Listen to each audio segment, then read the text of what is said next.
Warga memindahkan puluhan makam keluarga mereka yang terbawa pergerakan tanah di Kampung Cigintung, Desa Pasir Munjul, Kecamatan Sukatani, Purwakarta, Jawa Barat.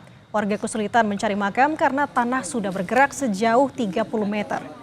Warga dan tim gabungan bergotong royong membantu proses pemindahan sejumlah makam yang bergeser akibat tanah yang bergerak.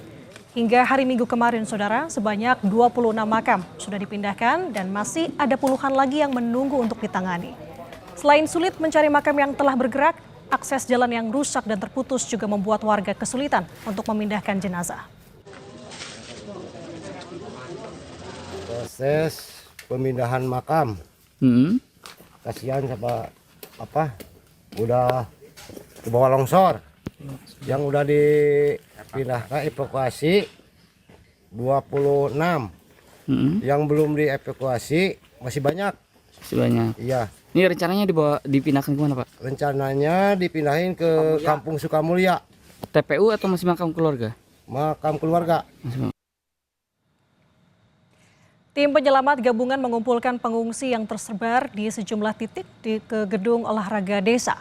Ini dilakukan untuk mempermudah penanganan korban tanah bergerak. Karena di antara korban, saudara, sudah ada yang mengeluh sakit. Sedikitnya ada 48 warga yang dipindahkan ke GOR untuk mendapatkan bantuan logistik dan juga kesehatan.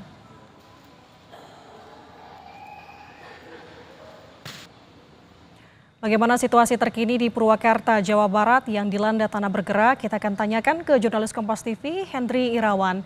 Henry, selamat pagi. Sampai dengan hari Senin ini, bagaimana kondisi rumah warga yang terdampak dan berapa data yang sudah tercatat oleh pemerintah setempat? Ya, baik. Pemirsa, dapat kami sampaikan bahwa kondisi tanah bergerak di lokasi di Kampung Cigintung dan Kampung Sukamulya, Desa Pasir Munjul, Kecamatan Sukatani, Purwakarta, Jawa Barat ini terus bergerak. Pantauan dari pihak BPBD, kerusakan rumah yang diakibatkan tanah bergerak ini pun terus bertambah. Rumah yang mengalami rusak berat dari awalnya 48 saat ini bertambah menjadi 58 rumah yang rusak berat dari 80 yang mengalami kerusakan ringan hingga berat.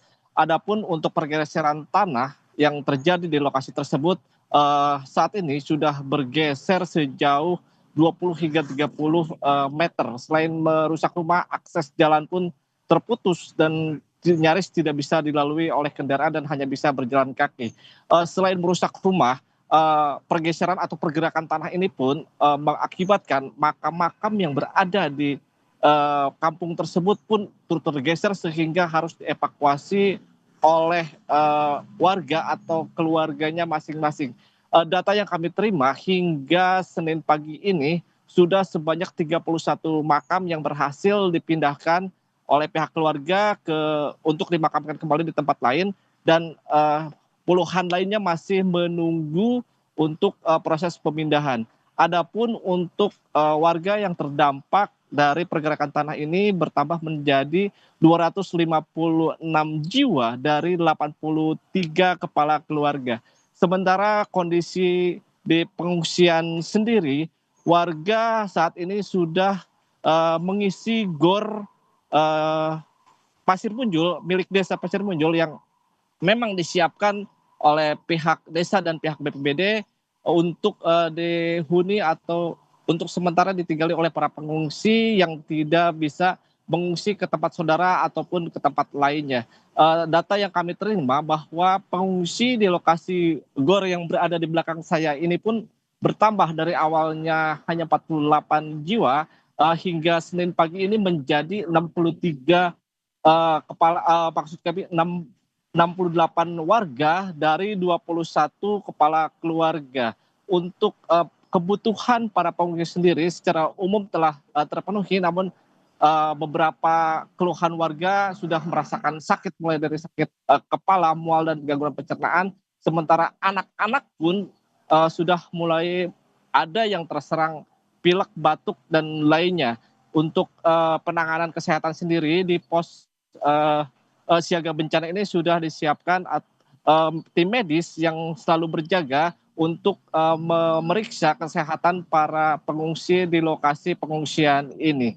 Nanda. Baik, Henry, dengan kondisi pengungsi yang seperti tadi Anda katakan bahwa saat ini sudah banyak juga yang mengalami sakit begitu. Apa kebutuhan yang paling dibutuhkan oleh pengungsi saat ini? Apakah obat-obatan juga sudah memadai di sana atau seperti apa? Untuk obat-obatan sejauh ini laporan atau informasi yang kami terima sudah disiapkan dan ada, bahkan secara rutin pihak medis melakukan pemeriksaan terhadap para pengungsi yang mengeluhkan sakit maupun pengungsi yang mengadukan kondisi kesehatan tubuh mereka masing-masing.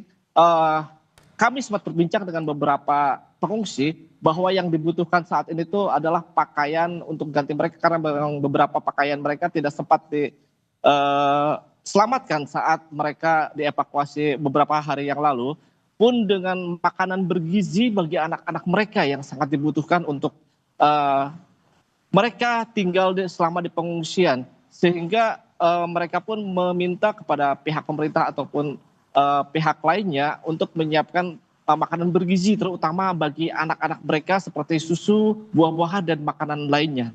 Nanda. Kebutuhan sandang pangan tentu dibutuhkan oleh pengungsi di sana dan harapannya bahwa pemerintah setempat dapat memberikan solusi secepatnya karena tanah bergerak di sana masih masif. Dan tentu Henry, hati-hati dalam bertugas. Terima kasih atas laporan Anda. Jurnalis Kompas TV melaporkan dari Purwakarta, Jawa Barat.